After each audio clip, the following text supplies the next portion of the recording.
Keep in mind that I am carb depleted, so that means the muscles are smaller because they're lacking glycogen, meaning they're not stretching the skin as much, meaning the skin is thicker, making you appear less lean. I'm also holding onto a bit of water right now, and my hair has grown back.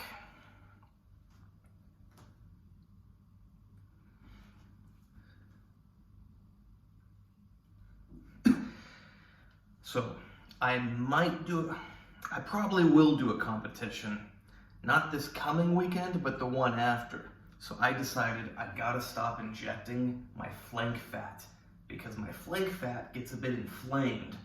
Plus there's stuff in there making it larger when I'm injecting into my flank fat.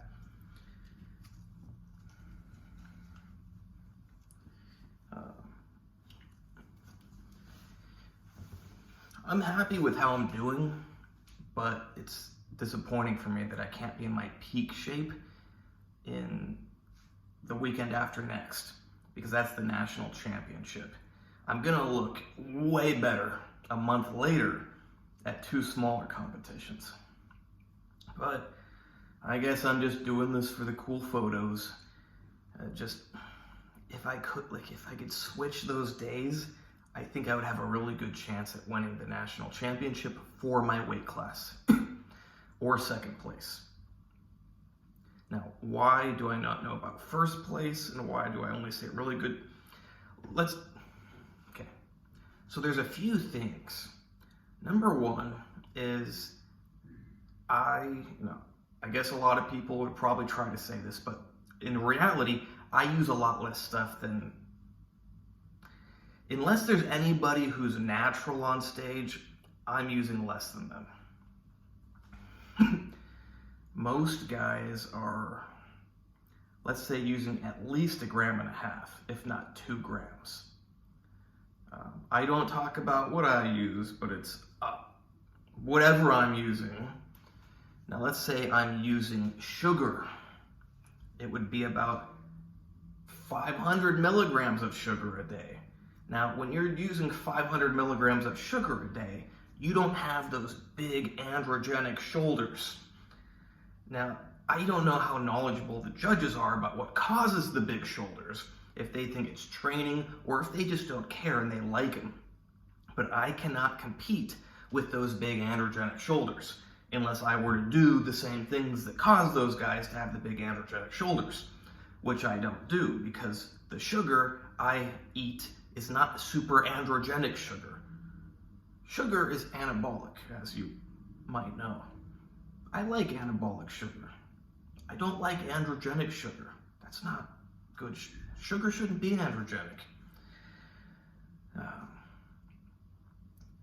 So yeah, there's the shoulder thing, and there's also the fact that I remember 2 years ago, there was a guy who was like this tall and considerably bigger than me, but about my same weight, and really lean. So if he was in my weight class this year, he should win. Now, is that to say that I like his physique more than my physique? No, I do not. But in terms of bodybuilding, I would say he should win.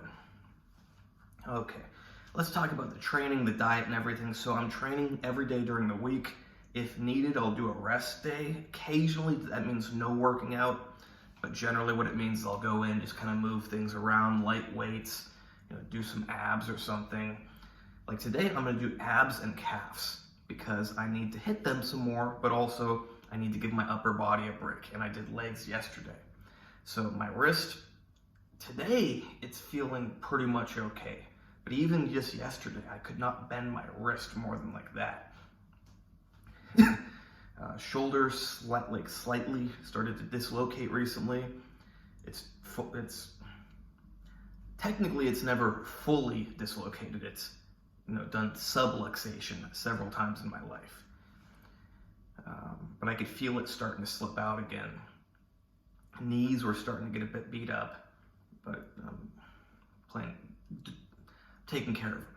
Back, it's not that, well, I don't know.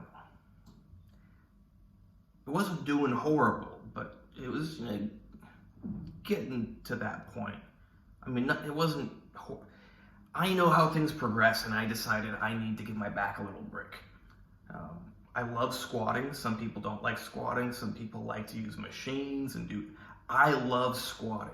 In general, I like using free weights. I don't like using machines. I enjoy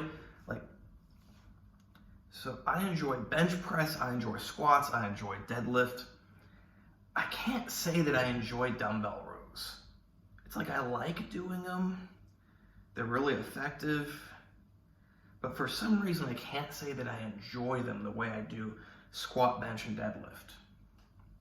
Same thing with pull-ups. I can't say I enjoy them like I do squat, bench, and deadlift. But I enjoy squatting. My back doesn't.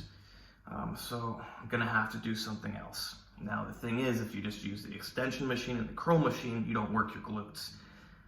And my back also doesn't enjoy the hip thrust, but I'm working on trying to get that up without hurting my back.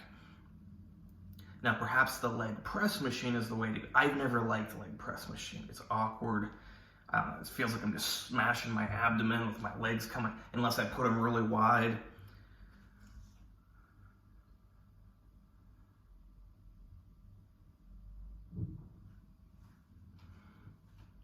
I think someone meant to send a message to someone besides me.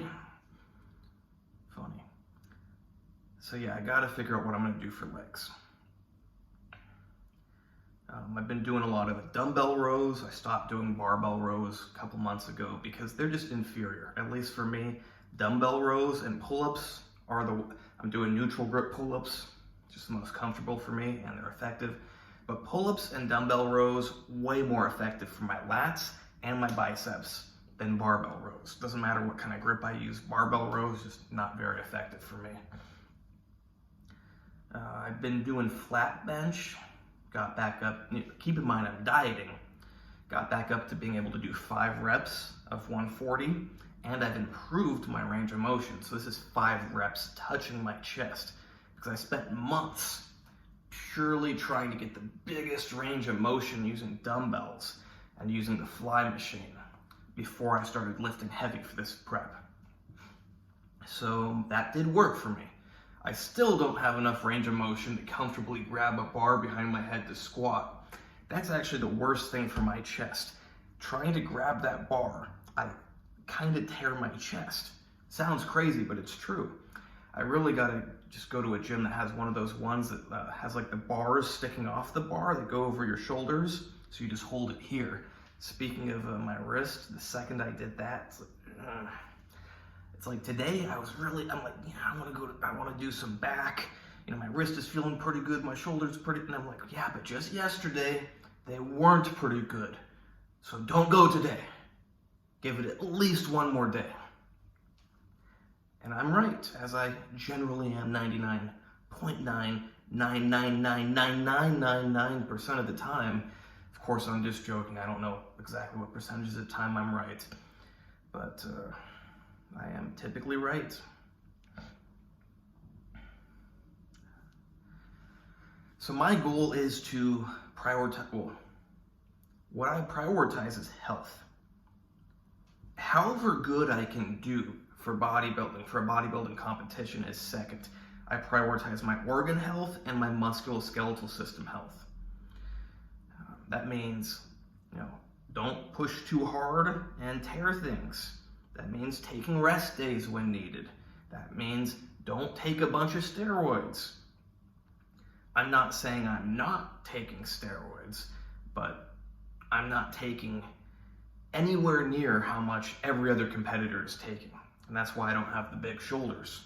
Now, I don't have the best shoulder genetics because my clavicles are short, but my shoulders are not small. They just don't have that androgenic popping out look because I'm not blasting 1.5 grams, 2 grams, 2.5 grams of androgens. I'm using anabolic sugar. Let's say that. My anabolic sugar dosages is like 500 milligrams per week. And I'm thinking I need more sugar than that coming up to the competition. The first competition it's the weekend after this one. That's the national championship. Sadly, I'm not gonna look my best. a month later, at different small competitions, I'm going to look a lot better. But regardless, I'm thinking I need to up my sugar dosages, because 500 milligrams of sugar per week of non-androgenic sugar, just anabolic sugar, it's enough to look great. I love how I look. But I think I might just want to, just make things pop a little bit more for the competition. So just for like 10 days, probably, I'll up the dosage. I said I train every day of the week. I didn't get to the part where I rest and eat on the weekends. What I mean is I rest, as in I'm not doing much walking. Well, I guess for most people you could still say I'm doing a good amount of walking, 2-3 hours. Last weekend I walked 4 hours one day, but I'm not intentionally doing a lot of walking. The irony is I'm still doing a lot of walking, but I'm doing a lot of laying in bed with my wife, whether that's laying very close to each other, whether that's laying next to each other, whether that's kind of sitting up watching a movie. However it is, I'm spending a lot of time in bed and a lot of time with a bowl like this in front of me eating. In fact, last weekend, I didn't impress strongly enough I didn't exert my will strong enough and tell my wife that I need to stay in bed and eat and not walk around with her. I spent 4 hours walking around with her and I didn't eat properly. That's a problem. But guess what? Life is more than just bodybuilding, so that's why I did it.